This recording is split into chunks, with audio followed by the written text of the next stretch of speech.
xukunka Afghanistan ee Talibanku ay la wareegeen haweenku mid qura ay ka dhaxleen taasina waxa weeyaan cabsi ay u baqayaan inay waayaan xorriyadooda waxbarashadooda iyo waliba mustaqbalkooda sanad kadib markii ay xukunka la wareegeen waxa imika inoo muuqata wadada cad ee ay cagta saareen Talibanku taasi oo ku soo dhamaatay imika inay jaamacadihiina haweenka ka mamnuucaan haweenka Afghanistan gabal ayaa u dumay maalintii kooxdan ay xukunka la wareegtay siyaasadooda waa in haweenka ay cadaadiyaan dagaalkii Afghanistanna weli ma dhammaan oo nabad ma jirto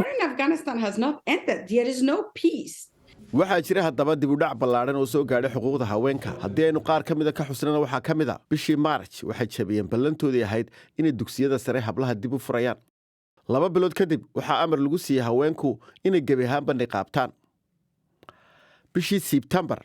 na wasaaraddii haweenka ayaa gebi ahaanba la tirtiray bishii hore inay dhaaftayna haweenka waxaa laga mamnuucay inay fadhiistaan goobaha jardiinooyinka It's another very troubling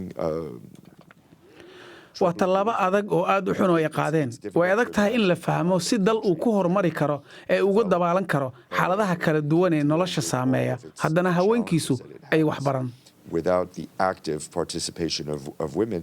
and the education of women. waxaad moodaa in dib loogu noqday sanadihii 90-maadkii taasi oo ahayd waqtiga ay Talibanku halkan ka sameeyeen xukunka kalitaliska ah tanina imika waa Afghanistan maanta waana meesha kaliya caalamka ku taala ee aan hablaha iyo haweenka loo ogoleyn inay wax bartaan taasi oo rajadooda soo koobaysa